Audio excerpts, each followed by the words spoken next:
Hello, neighbors. This is the Flock family from Seattle, owners at Riviera Resort, and you're listening to My DVC Points.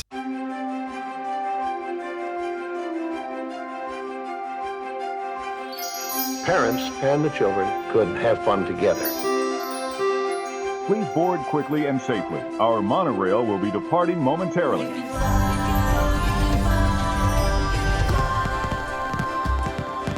Welcome to the My DVC Points podcast. Join the conversation as DVC members share their stories, personal preferences, and magical memories. Your reservation is confirmed, your fast passes are booked. Pull up on the yellow strap because our journey into the magic of membership is about to begin. To infinity and beyond. Now, here's your host and curator of magical stories, Chad Pennycuff. Welcome home, neighbors. Today's show is brought to you by our friends over at dvcrentalstore.com. If you've got some extra points and you'd like to put some cash in your pocket, go ahead and check them out. They've got a couple of ways to serve you here. You can browse through a list of lined up, teed up renters who are ready to book a DVC vacation. The availability is there. They just need a member to supply the points. You can match them at the home resorts. You can swoop in and snag that. Spoiler alert, at 7 months, they fly off the shelf. So you might want to be looking at one that's coming up right at the 7-month mark and come back in and snag it at 7 months. The other way that they can do this is you can make a reservation and list it as a guaranteed reservation. Now, this works out both ways. Sometimes it's a really good deal for you to come back in and do this because your points are locked into holding a reservation and we just have to find the renter. Now, if you're wanting to sneak an extra vacation in, you can also come into this and find some really good deals because it's close to point expiration time. These members get really aggressive in lowering the price of their point. Take, for example, I'm looking at a listing right here, a standard 1-bedroom at Jumbo House, $305 a night. That's $10 a point. Have you seen the dues charts recently? That's barely above the cost of dues. So this member is in a state of duress on these points, and they're just saying, hey, forget the cheese, just let me out of the dues trap and cover my dues and take my points. That's a phenomenal opportunity for you to come back in and pick up an extra day onto your vacation. Or if you've got an annual pass, just sneak down here for an extra 2-night trip. DVCrentalstore.com. Let them know you heard about them here on the My DVC Points podcast. I'd like to welcome Mr. Marcus Howard to the show today. How are you doing, Marcus? Hey, Chad, I'm good, man. How about yourself? I am suffering a little bit of a cold tonight, so if you guys hear this in my voice and sore throat, I apologize. But I'm talking DVC with another Disney Vacation Club fan, so life is pretty good in my world. I know, I understand that. Here in Texas, it's 80 degrees one day and it's 40 degrees the next day. Getting a little bit of the cold season ourselves. But yeah, I'm excited to be here talking DVC with you, man.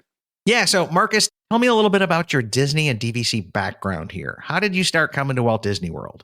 Yeah, it's a funny story. So for me, obviously, I grew up in a Disney family, watching the TV shows, going to the mall, going to the Disney store. But for me, I didn't have any park exposure until after I had a child of my own.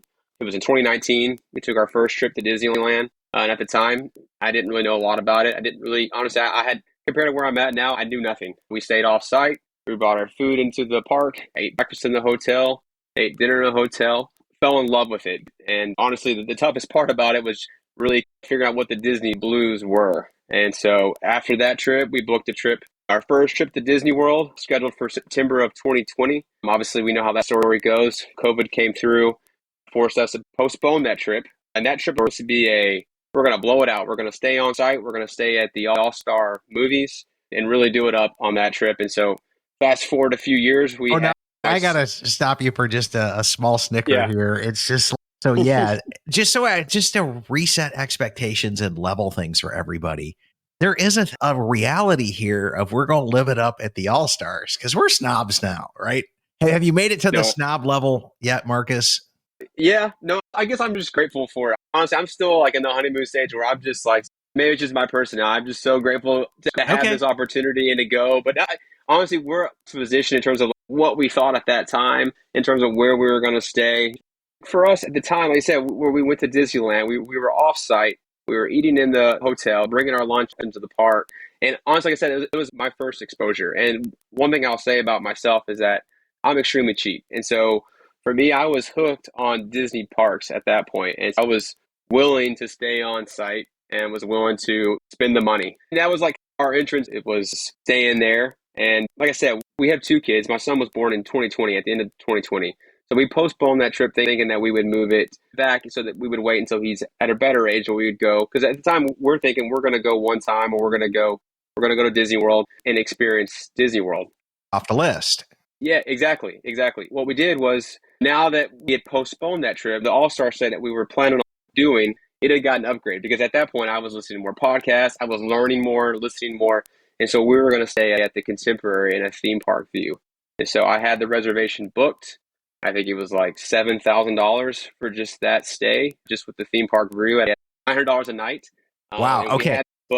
As a fellow penny pincher, I'm feeling the upgrade here. Okay. I'm like feeling the change here, because I still haven't paid cash for a Contemporary room. But okay, go ahead. Right. So like I said, we have a 1-year-old, and we're thinking, okay, it's more about proximity to the park. Like a lot of the things that we were concerned about before with just my daughter, who was 4, or who would have been 4 at the time, or 5 at the time.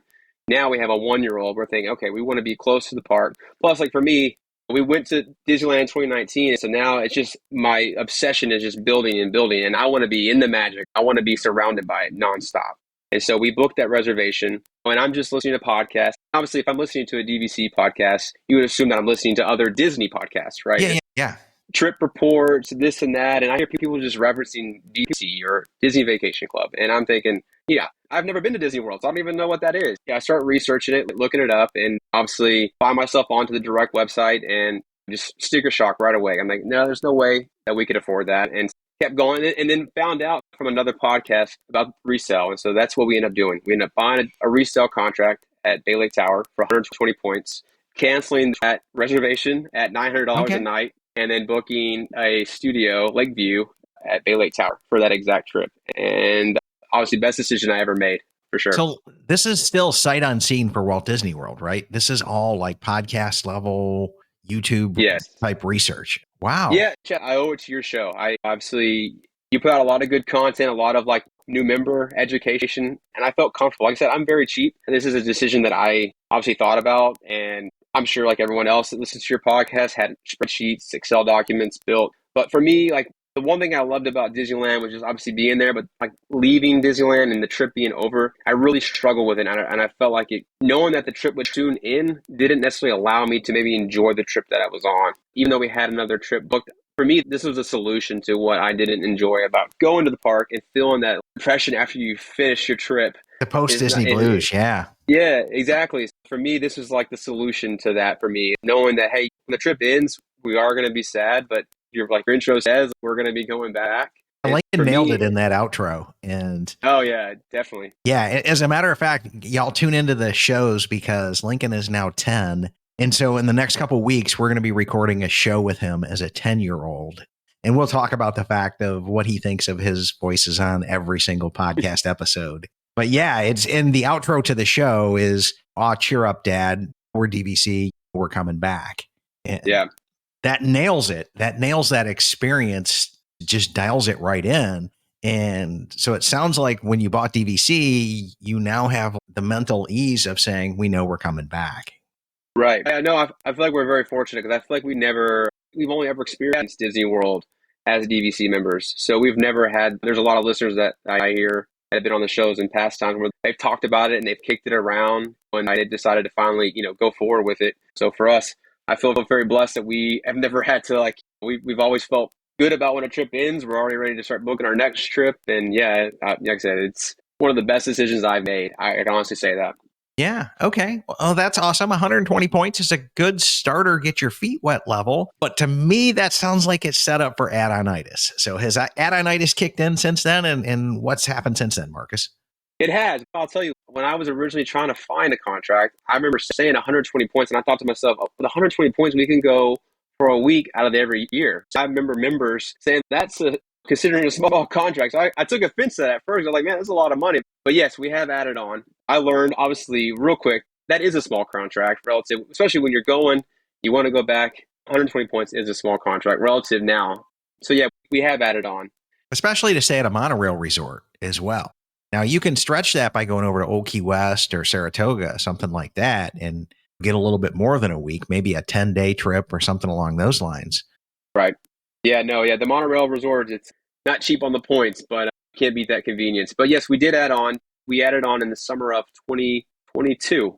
We ended up buying direct because obviously at that time we were going and paying out of pocket for tickets, right? So that was one thing that it adds up real fast, especially if you're going for a few nights here, a few nights there. Even though they weren't selling annual passes at the time, and it was a perk that obviously wasn't promised, we decided to buy direct with the hope that they would eventually bring us back and that we would be able to take advantage of those perks. That annual pass discount for the executives in the back of the room that still haven't heard, let me say it a little bit louder. That is the gateway drug to add-on itis. Executives, whatever you guys have to do to keep that benefit going, you're going to sell more points. It is the gateway drug to add-on itis.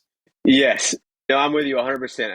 We've been annual pass holders now for, I would say, like 6 months. And what we paid for those annual passes and compared to what we paid prior to the trips that we took, they've already paid for themselves. So I'm a big fan of the perks and the annual pass perk. But we also recently added on at the Grand Floridian this past summer with all the discounts that they were promoted in. So we have 3 contracts, total of 420 points now, 2 direct with Disney and 1 through resale. So you're up to 420 points. How many points at each resort? We have 120 at Bay Lake Tower, and then the 250-point minimum contracts at Riviera and Grand Floridian. So we have 2 kids, and the thought process is that we would eventually, hopefully, assuming we don't sell these contracts, that we would have 2 contracts that we could pass along to each kid, and they can maintain those blue card benefits. Yeah, that's awesome. And so the deals that they were running at the Grand Floridian, honestly, the Riviera, I still kick myself because obviously the resale restrictions that I think are going to upset us if we ever do resell. So that would be the contract that we hold on for dear life. That would be the last thing that we liquidate if we ever have to come to it, because we're going to take a bath when we do. But the Grand Floridian, the discounts they were offering, we were staying on site, so we get all the extra perks. Plus, we were able to rent our points out through DVC rental store, which also helped lower that cash, if you will, once we got that through the Grand Floridian. So that was a super easy process. Honestly, I was surprised how fast I had the money in my bank account from the whole transaction. So I couldn't recommend that more. We didn't need the points. Obviously, we already had enough points. We didn't need them, and so it allowed us to get that cash and lower that price per point on that direct contract through Disney. Yeah, that is a great strategy there when you're looking at this going, hey, I'm just want to get some of my investment back right off the get-go. And I did the same thing with my Disneyland hotel points, and I got $22 a point direct. They've since dropped it down to 20 a point, but that's still a great way to come back in and do that, because I looked at it like, and that paid for over 10% of the contract from 1 year of points there. Now I got 49 years to come back in and enjoy, and I'll make that trade any day of the week. And it works on resale as well. DVC Rental Store will be glad to take your points, and I'm glad to hear that was a positive experience. Yeah, and they pay premium for those Grand Floridian points too, which is the bonus. I'm not sure which ones exactly they pay, but I think it was like either $16 or $18 a point, which, yeah, I can't beat that. Yeah, and I think the big market for Grand Flow is Disney brides. It's like the Disney bride community has got a little secret going out there that says, hey, don't pay cash to stay at Grand Flow. You can rent points and stay right next door to the wedding chapel, literally the closest location, perhaps until the Poly Tower opens, but it's literally the closest place you can stay to that wedding chapel, and you can save a boatload of money. That's a little feather in the Grand Flow owners' caps, is all of the Disney brides are looking at you going, hey, we want your points. The best decision also was getting that. I rushed home a week ago to tell my wife that the Grand Floridian was sold out, and I was stoked to see that. I think all of us members are who own at the Grand Floridian, but just also to see the product resort selling out, it can't hurt. No, it comes back in and it validates your purchase as well to say, hey, look, we bought what was hot on the market. We got it at a great price. And now the real fun is going to be coming back in and going, hey, we paid X, but now Disney's charging new people $230 a point. And that's just going to go up from there. Mm-hmm. For sure. I love seeing the Rover Monster taking the contract at up 160 or 100. It feels good. Like I said, the Riviera contract, I understand that probably it'll be hard to recoup that investment. And we bought Bailey Lake Tower kind of in the height. I think it was like $165 a point. So we were late to the DVC. Like I said, we didn't know anything. And so at that point, everything was flying off the shelf. Prices were high. I'm glad that we went ahead and just did it, because vacations that we've taken since, for us, it's not necessarily about the return on investment in terms of the actual price. The vacations that we've earned and taken since is. Yeah, I was about ready to say, I just got done recording with Danny, and we're both sitting here looking at this going, 137 a point for Bay Lake right now is a steal of a deal. But even if you paid $23 more per point at that at 160, so what? You got 2 years worth of vacations out of it. It's $12 a point per year. Like, you still could sell today with the value of your vacations, walk away, and be a happy camper. Yeah. No, 100%. I have to stop myself. I feel like I'm constantly trying to sell DVC to people, to random people I meet or people that I know that are Disney fans. Or I have the hardest time because you want to just preach to everybody. Because for me, it's just been such, like I said, we took vacations prior to being a DVC member, but what it's done for our family, and it sounds like such a cliche but it's so true. Like the things that we're getting ready to go on a trip in 2 days. In no world would we ever vacation in November, right? The week before Thanksgiving. But here we are. We're going to be in Disney World, spending 6 nights. And I don't know, like I said, I want to tell it to everybody that will listen. I have to, my wife has to hold me down and prevent me from talking to strangers about DVC, because I just want to tell everybody about it. Because like I said, it's been a great thing for our family. We're going to help you out on that mission, because I got a couple thousand people who are going to tune into this show. So awesome. Hopefully that itch gets scratched with this one, buddy. Sure. But yeah, that's a hard thing, because you start to see the light in this and the value. Now, have you experienced anybody giving you the counter negative flip back to that of, what do you mean you bought a timeshare? I will say, where we're at right now, we keep it on the hush, just because we know we're not at that point, Chad, where we tell people. I will say, it's a good segue. The one thing I did not anticipate, obviously being a DVC or a vacation club member, is the amount of people that are just so preoccupied with what we're doing with our life in terms of the amount of times we go to Disney. And at no point in my decision did I ever think that would be something that I would think about, or that those are the conversations that I would be having. But it is. And I know all of you seasoned members probably know it firsthand. Yeah, you're going to Disney again. And yes, yeah. So yeah, we're in that phase right now. I think our family members just assume that we're going. We have told some. It's one of those deals where it's such a expensive piece of real estate or investment, and so we're a weird situation, right? To tell your family what you spent your money on, and they can go in and look at the value of this. So for us, we're not really comfortable yet in sharing with everybody, just because it's just kind of weird. Like I said, strangers, I'm going to talk about it all day, right? But I get it. And here's the thing. This is how I want to help you and the other listeners that are out there. When I was 25 years old, I'm in Michigan. I'm single, no kids. I had a little cottage on a lake, and I went out and I bought a 20-foot Four Winds boat that I could go skiing with. And let me tell you something. Every boat owner will tell you the happiest day of your life is when you buy it and when you sell it. Mine wasn't necessarily when I sold it, although I did sell it to end up buying my wife's wedding ring, which was not a bad deal. But the amount of money that I shelled out for that lakefront house and that boat to go water skiing for essentially 3 solid months a year, and we would wear wetsuits and freeze in September, October, and early May. We were crazy nuts because the water was 40 degrees then. Right. But the amount of money that I spent on that is equal to what we spend on Disney now. Everybody has their hobbies. Everybody has their thing. And it's, if everybody's honest with themselves, who cares? This is my hobby. This is my jam. This is what brings me joy in my life. And I'm not going to be apologetic over it. Yeah, no, I'm with you, man. I'm getting there. I only wear my Disney shirts to go pick up the kids. I'm embracing it. It's not what I expected, right?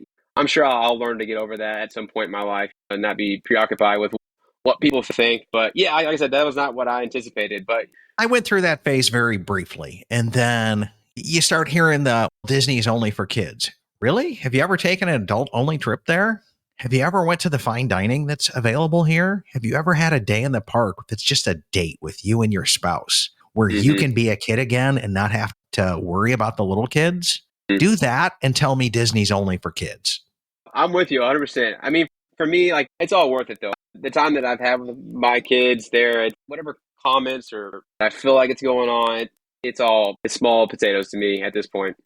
Yeah, just to be clear, I 100% relate to you, but what I want to give to you and give to the listeners is y'all don't have to feel that way. You do not have to put up with that. Reject that. Do not accept that reality whatsoever, because there's no shame in rocking the Mickey ears and having a great time on Main Street. Everybody has their own thing. If this is what makes me happy, dude, like, I wish I could bring you. And sooner or later, you will want to bring your kids or your grandkids to Disney. And I'll tell you what, when you get to that point, come talk to me. I'll share with you all of my inside tips and tricks and knowledge, and you'll have a great time as well. But don't be surprised if you don't get converted to becoming a Disney fan like we are. I appreciate that, Chad. I needed to hear that, man. I feel empowered now. So I look forward to the next conversation because I'm going to try to have that mantra going forward. Oh, trust me. Like I just got back from over Labor Day weekend. I went to meet some of the credit card YouTubers from all the point and mile games that I've been playing. And these are people that walk a thin line because they're pushing credit cards, but don't go into debt, don't do something stupid. And here I am going, dude, I talk all about the Disney timeshare and I drop the T word and they look at you like you have a third eye. And I'm like, I'll tell you guys what, as much as you guys know about your point and miles, come learn what I know about my point and mile economy with resale and rental and flipping contracts and how you can come back in and have a smoking great time with your family and do it on the cheap. And then you can come back in and talk with me about the T word, because Disney is not in the same level. We shouldn't even call ourselves a timeshare. Technically we are, but we're so vastly different. And part of that comes from the fact that we have a culture of super fans. And if I was brutally honest, and I'm going to run the risk of offending some of us, but the word culture has the word cult in it. And a lot of us are such super fans, it's almost like it can get into that mindset. But because there's this huge following there, you've got the resale market that doesn't exist for the swamp that they drained next door to us and built a T word over there. You've got a rental market because Disney gets the $2,000 a night for these 2 bedrooms. So for you to come back in and list yours for $1,066, as I'm looking at one right now on DVC Rental Store's site. So a 2-bedroom Lakeview Grand Flow, $1,066 a night. Is that steep? Yes. But guess what? Disney's getting $2,000, $2,500 for that room. So that's a smoking good deal for somebody. And people are smart enough to realize that, hey, why would I pay $2,000 for it when I can get the same thing from a member for $1,066? And once that light bulb clicks on with the people, that's what justifies our economy. That's what makes this a really smoking good deal, because it gives you some exit strategies. Let's just say you have to punt for a year and rent out a few points. Or if things really get drastic and you need to sell, there's a vibrant economy here of people who want to buy your timeshare and will pay a premium for it. It's funny because obviously here I am owning a Disney timeshare, but I preface all of this by saying that I was extremely cheap. And it's funny that I feel like a lot of people that, I know I'm not saying that you're cheap, Chad, but I know that you're more into the hacking and looking for ways to minimize. Don't pinch a penny so tight 2 nickels pop out, okay? Let's be honest. But the thing of it is, we can be that value conscious consumer and still end up buying DVC because the math works. Those people that are out there that are judging us for this haven't done the math. Exactly. Yeah. No, I'm with you. And like I said, buying sight unseen sounds crazy. And if I ever told people what would pay for it sight unseen, shows like yours that gave me that confidence. Like I said, I owe a lot to you, Chad, so I appreciate everything that you guys. Here's how I would prefer to frame that, Marcus, okay? And I don't want to, I'm a little defensive just based off of everything that I went on, but I'm picking this up off of you and being the strong person in the DVC community and the person with the microphone that can articulate this value. I feel the weight on my shoulders to come back in and articulate it for people that can't. Right. And so it's not that I'm ranting right now. I'm ranting. This is a Chad rant. Okay. I guess we could call it that. Don't judge us for buying our timeshares when you haven't done the math. And I talk on every single episode that we record Go out there, do the research, make a smart choice that works for your family. Don't buy under the influence of pixie dust. Don't come in here and buy what the timeshare people sell you and their line of stuff. Talk to real members, get real facts and real data from the rental, the resale market, and you do your math. Like you said, you put hours of work into spreadsheets doing the math. All I did in this deal was come back in and point you to the data and encourage you to go do the data, and then you drew your own decision. Right. No, yeah, definitely, for sure. Yeah, no. And that's what works about this show is, hey, if the math doesn't work for you and you've done the research, high five me, man. I have done you a favor from keeping you from buying DVC when it's not a great fit for your family. We'll still be friends. If you come and stay off property and you want to hang out, I'll still meet you someplace. I'll meet you on property. I'll meet you at your resort. Matter of fact, not too long ago, I was over at a Hilton timeshare and I met Joe from the last personal interview that we just aired. So I don't really care. I don't have a dog in this fight. All I want people to do is come back in and make their own decision. And I'm pointing you all to the data, right? Right. That's it. Yep. And that's what makes this show so incredibly successful is because we're honest. If resale has a smoking good deal, we're going to talk about it. If direct has a smoking good deal, we're going to talk about it. If something's not so great a deal or it's not really working out so great, we're going to respectfully talk about that as well. Because you can't come back in with this, it's a safe place to ask questions. It's a safe place to learn. It's a safe place to this, and not create the rules of engagement for a community that says we can talk about this stuff, right? And I'm a little apologetic because I'm out of my element right now, Marcus, in terms of my tone. It's usually more about me asking you questions, but you teed me up and you hit some things. Okay. I know, I hit a nerve. Like I said, I get it though. I know exactly where you're coming from. Because like I said, for me, I pride myself in my decision making and decisions that I make. And so I understand where you're coming from. It's something you're passionate about this, and you're passionate about the decisions that you make. And so I totally understand where you're coming from. And most importantly, I'm passionate about creating content that educates people and empowers them to make their own decisions. That's what sets this show completely different from anything else, any other timeshare content that you look at. That is the heartbeat of what we do. And I'm super pleased to hear that you looked at this, made some decisions, and you're pretty comfortable with them. I will say, I think I'm finally at a place now where I'm not constantly looking on the resale market. So it's a good place. I haven't been there really since I started this process. We've been members for over 2 years now. And I feel since we became a member, I've constantly looked for contracts. It's a nice place to be when you feel content with the amount of points that you have. So I'm content with where I'm at right now. And I hope that stays, man, because I don't know if I can add any more. I think I'm good where I'm at.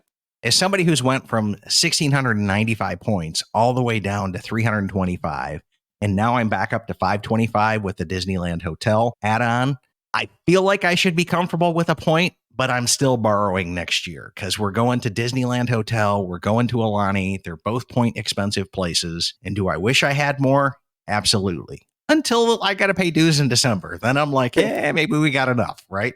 Yeah, I know I'm not the only one that thinks this, but I think I've come to the point now in terms of I'm borrowing. When I first started, I was like, I'm not going to borrow. I didn't understand when I would hear members talk about not having any points or having to borrow points. Not that I looked down on that, but I just didn't understand it. I was relatively new. I've only been a member for a year. But I think where I'm at now is I've convinced myself that I'm going to take next year's vacation today so that when my contracts all run out, I won't have any points. But the way I see it, life is too short to sit here and postpone vacations that I could take right now. And so that's where I'm keeping myself is I can't borrow more than what I have the next year. And that's where I'm at. Yeah, that is the Sue Saunders approach from DVC Resale Market, because she takes that one step further because she's retired. And so she's of that age. So she looks at it and goes, you know what? When I hand these kids over to my nieces and nephews and they inherit them, they should just know that Sue stole one of their vacations from them. Yeah, no, I support that wholeheartedly. That's where I'm at right now. I will say it's a lot easier to do that when you have 420 points, right? When you have 120 points, it's a little bit hard to do that because if you borrow this year, then you can't take a trip the next year, right? When you have a little more wiggle room, the more points you have, the more wiggle room you have to take that extra vacation and then still have some points the next year to take, a vacation. like I said, we're good where we're at, but we're definitely taking our vacations ahead of time. So Yeah, and that's another place where there's people are in the community are all over. I've had the pleasure while I've been building the house down here and everything else of banking points and renting them. And now that we're ready to start going, okay, the house is dialed in, settled in, we want to go back to traveling. And it pains me to borrow points because I look at it like, okay, I'm giving up future flexibility and I don't like giving up my flexibility. Whereas when I have those points that are out there, I know I could rent them if something happened. I know I could borrow them to rent and use it as a mini source of income or cash if I had to. So that's really what's going on in my mind because of it. But I completely understand everybody's position here as well. right. Okay, so you've been a member for a few years now, a COVID entry here. Where all have you had the opportunity to stay on points? So we stayed at Bay Lake Tower, primarily studio. We had the luxury to stay in a one-bedroom theme park view over spring break this year. So Bay Lake Tower, we stayed at a one-bedroom Savannah view at Kidani Village. We stayed at a boardwalk view at the boardwalk, and then also at a Boulder Ridge, just a standard view there. So we've marked off quite a few. Obviously for us, I will say when Riviera versus Bay Lake Tower podcast, I had not had a chance to go and stay at Bay Lake Tower, but that was a hard podcast to listen to because I am a Bay Lake Tower. Like I will fight for Bay Lake Tower. I know that there's sometimes they get a knock about being sterile, but for us, it is home for us. Like it is our sterile hotel. And so for us, we've enjoyed Boulder Ridge. We've enjoyed the boardwalk, but there's just something about, and maybe it's just because that's where our first stay was at, and that was our first home resort. But it's something about it. It just feels like home to us. And it's, again, and it sounds like a cliche, like it's that their whole like welcome home, but like Bay Lake Tower, it does feel like home. Nah, dude. So Ron Chammert was in town like a week or so ago, and I went over to Top of the World to meet with him. And this is after we sold 480 Bay Lake points, and I walk in the front door and they say, "Welcome home." Dude, that was a piercing comment. It was just like, I sold my home. What can I do? What can I do? Yeah. This place is, it's Bay Lake Tower at night, which here in Florida, I don't want to be in the sun. I don't want to be in the heat. It was like a calm, cool, no humidity, 70-degree night, crisp visibility up there looking down into Magic Kingdom with all the lights. It was glorious. And yeah, so I completely get the pain there. Yeah. We're going next week. We're going to be staying at the Poly. So it'll be our first time staying there. It's just a standard view. And then we're doing a split stay. So then we'll actually be able to stay at the Riviera for the first time since becoming owners. So I think we're just in a standard view there as well. And then we have trips booked next year at spring break to stay in a one-bedroom at the Grand Floridian and then a one-bedroom at Beach Club, the split stay. Yeah, so hopefully by this time, March next year, we'll have a little more under our belt. But that, like I said, that's our favorite part is just being able to try different stuff. It's, like I said, Bay Lake Tower will always be home regardless of the different resorts that we own. That will always be our primary home. But we're looking forward to getting to experience some different stuff this week.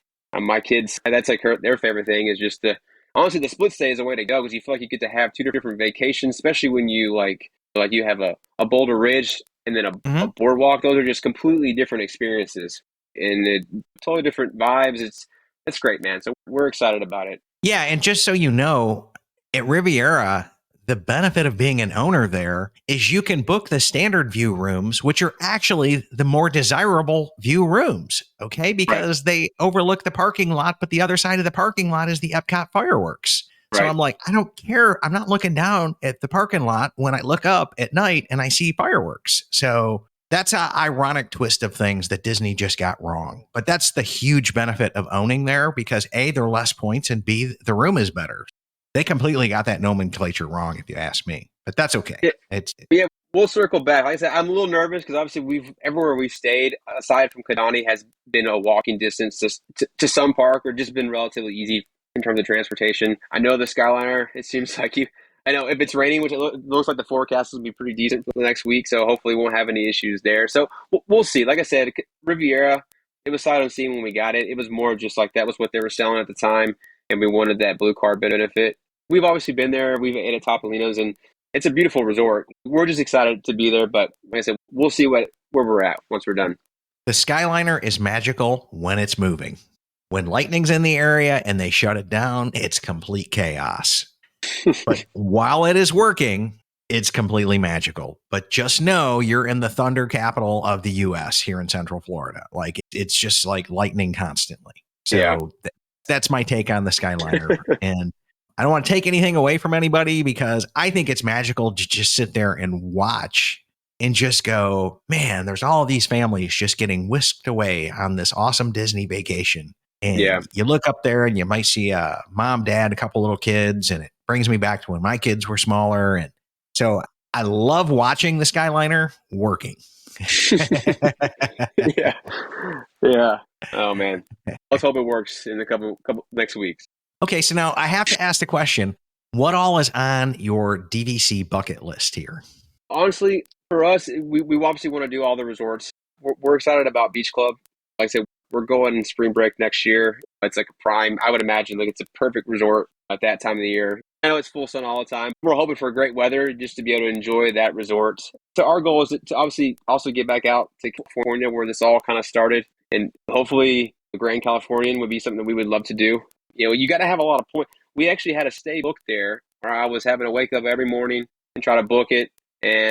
But we ended up not going forward that reservation because we got the annual pass. Or okay, let's take advantage of the annual pass and save on the tickets. But that would be the goal also, is to get out west, like Grand Californian. Having enough points, it helped because that one bedroom, that's what we were able to book, was that it's a process. I know you probably know that. I didn't know you were on. Oh, yeah. Those studios are really hard to get, even at 11-month for the owners there at times. Yes. So having points, I think sometimes gives you a lot more flexibility when it comes to the 7-month window, because I would imagine not everybody has that luxury, right? And so being able to get those one bedrooms at a high point season, it's a little bit easier to get. And so that would be obviously our goal at some point. Yeah, but I would tell everybody that's listening, stalk the website, especially at the 7-month mark, because there's going to be a bunch of Grand Cal owners who have stayed at Grand Cal, they bought Grand Cal, but now they have an opportunity to switch over to Disneyland Tower, which may save them a few points. And if they go down from a studio to a duo studio or the pods or whatever we're calling it over there, they're going to save a significant amount of points. So they could be giving up their 11-month studio to essentially move across the road over to Disneyland Hotel.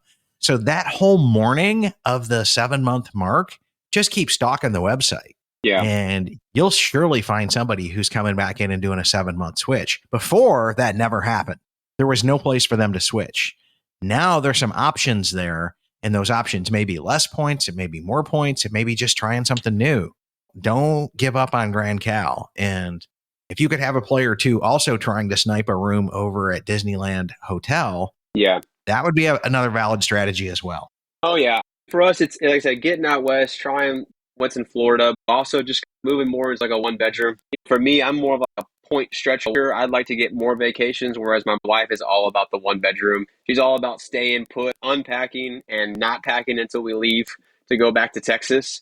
Getting to try out some of the one bedrooms in Florida as well. Like I said, we've done the Baylake Tower one bedroom, which, like I said, I don't think it gets any better than that. I know it does, but for us, that was it was an awesome vacation. That one bedroom is massive.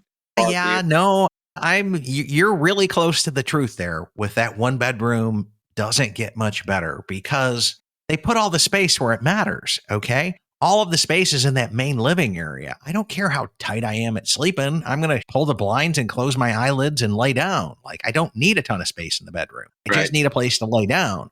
Where I need the space is for the kids to watch TV, for us to cook, for us to come back in and do laundry, to have that extra bathroom. So I'm with you. It's, if not the top, darn near. I would put Old Key West one bedroom way up there as well, despite the weird bathroom situation on some of the early buildings. And then Kidani's one bedroom is equally as awesome.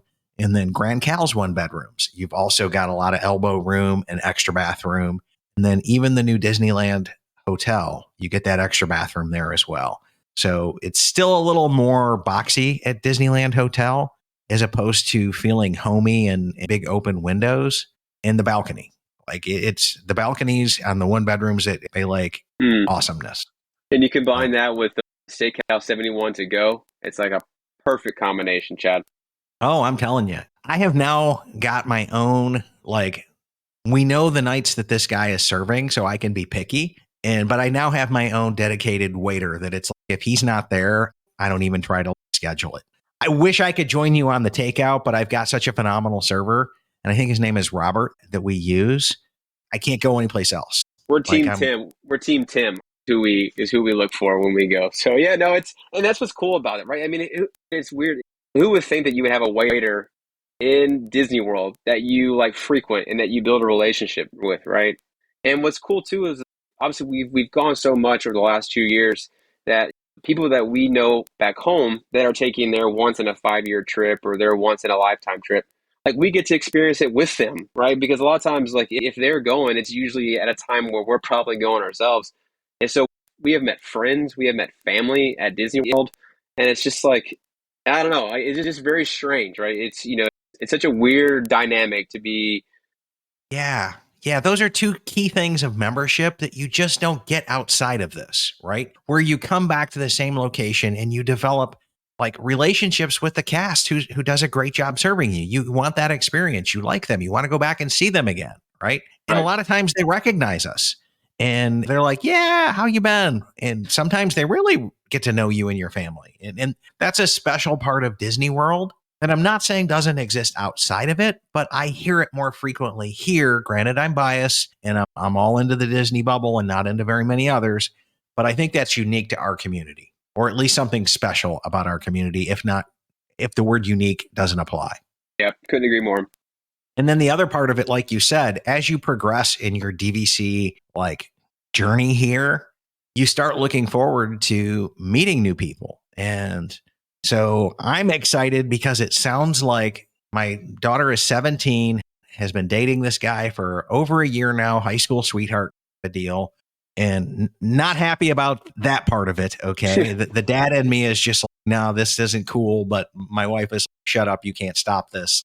You're going to make a big mistake here. Chill out. And I'm like, okay. But I am excited for the fact that because he's interviewing for a spot in our family, that we get to bring him to Disney and it'll be his very first Walt Disney World experience. Oh, I'm a little that's bummed awesome that it's over Christmas and that we can't stay on property with him and give him the royal full treatment. Our house is next to the bubble, so we'll make do. But I am looking forward to that. And I do think that's part of the DVC member journey of bringing other people in and sharing the magic with them and sharing what we've all listened to 50 million podcasts and YouTube channels. And we've got this collective knowledge and wisdom in being able to help somebody else who's new. That's a lot of fun too. Yeah, for sure. So Marcus, let's wrap this up on my Tinkerbell question here. Okay. So if Tinkerbell were to put 2,000 one-time use points that are pixie dusted and they can book anything in the DVC system with guaranteed availability. So you can use these points for anything a point can be used on when you want to go, guaranteed availability. How are you spending Tink's 2,000 pixie dusted points? I've heard so many people answer this question. I feel like it's really hard these days to be original, right? Because you've had so many guests on. It's not about original. It's about how you would do this. I know. I just don't. For me, it would be obviously Hawaii. So prior to joining DVC, if we vacationed anywhere, we went to Hawaii for our honeymoon, and we went to Maui and Kauai 5 years after that. So that was always our big vacation, was to go to Hawaii. So I would love to go to Aulani. I remember going to Hawaii when we were, like I said, honeymooning, and then 5 years after. We never went to Oahu, but the idea of Aulani, and I remember thinking specifically that we would never stay there because we would always use Hilton points to stay at a Sheraton or this and that and try to stretch that vacation. And so the idea of being able to go to Aulani on DVC points, that's where I think we would start. And then obviously if you're out west, then you got to go to Disneyland. And then bringing it full circle, I would want to come back and wrap up in a 1-bedroom at Bay Lake Tower, Chad. There's a okay, you're here. bringing it home, right? Yeah, man, bringing it home where it all started for me and my family. And this DVC journey is, like I said, I love Bay Lake. I'm sure people are aware of that after this podcast. I think I've said it like 70 times. I'm a Bay Lake fan myself. Bland Lake Tower, I get it. Does it look like a hospital walking down those halls? Yep. Okay, fair criticism. I'll take it, right? But once I'm inside my room and I'm looking out those gorgeous windows and I've got all that elbow room and that perfectly laid out room and that extra bathroom. Yeah. Come fireworks time, lean out my window, come in, check out fireworks. I'm in, man. I'm in. I'm in. Yeah, and to answer your question, I think obviously I haven't ventured into like the exchange. I think for me, at least for where we're at, my intention is to always use our points at Disney Vacation Club properties. if we're looking to travel or not looking to go to Disney World, it would either be to rent the points or bank the points. For me, just the service that you get, it's full encompassing, right? Obviously, the experience that we have, it's a lot of it's owed to the cast members that staff these resorts, and they make it home. And so for us, it would be, if I were to get Tink's points, it would be only to be used at other DVC properties. Okay, yeah, I'm good with that. I'm totally good with that. Perfect. Marcus, do you have any final words of wisdom for somebody who's just now starting out their DVC research journey? Yeah, I know you preach it, but to do your homework, I know that's said multiple times, and I would say if you can afford it, for me, like I said, I'm very cheap. I'm constantly budgeting. My wife makes fun of me because I'm constantly updating the budget and doing that, but it has forced me to be more present and to take more vacations. And so the amount of vacations that I've taken since joining DVC has been life-changing, and I look forward to more trips down the road. So the word of advice that I would get is do your homework and get as many points as you could reasonably afford, like you say, and just do it. And don't wait, and enjoy your trips and you enjoy your vacations. Yeah, I think that is some incredibly wise advice. Do your homework, buy as many points as you can reasonably afford, and jump in with both feet, knowing you're going to add on later because it's an awesome product. And your kids are going to grow. You're going to want to stay in the 1-bedrooms because the studios get you in the door. Then you experience the 1-bedrooms. And I'm 100% with your wife. And we're now to the point where we're like, 2 bedrooms are nothing. So it's just that way. And heaven help us if we get to the 3-bedroom stage. Like it could happen years down the road with kids and spouses and grandkids. Maybe like I'd still maybe go 2 bedrooms, but it could still happen. I'm not gonna say no to it. I'll put it to you that way, Marcus. Oh yeah, you welcome it, right? That's what's great is the flexibility, right? The fact that you can do that when you can take the whole family. Yeah, I'm with you, Chad. Awesome. Thanks so much for joining us on our show today. Yeah, no, I appreciate you having me. Again, thank you for all the effort you and your team do. Like, it gets me through my day driving down 45 in Texas. And so I appreciate all that you do. And thank you. That puts another episode in the books. I'd like to do a huge shout out of thanks to our sponsors over at World of DVC Resale Market, DVC Rental Store, who you heard referenced in today's show as Marcus rented out some of his points through them and had a phenomenal experience. I have faith and trust that they'll treat you just as awesome as they did him, and as well Monera Financial, the third part of the little trifecta there for resale, rental, and financing contracts. Also, as well, huge shout out of thank you to all of our Patreon members and our new Patreon members as well. Thank you for your generous support of our show and our platform. It helps us pay our day-to-day bills. It helps keeps the lights on and pays for streaming services, software services. And now as I'm moving into the video editing phases, it helps me pay for a Final Cut Pro coach to help me learn those new ropes and start to transition over to that as well. As always, hopefully you learned something in today's episode, or we created a spark in you to go out there and do some research so that you can make an educated and informed decision and go plan something magical for your family.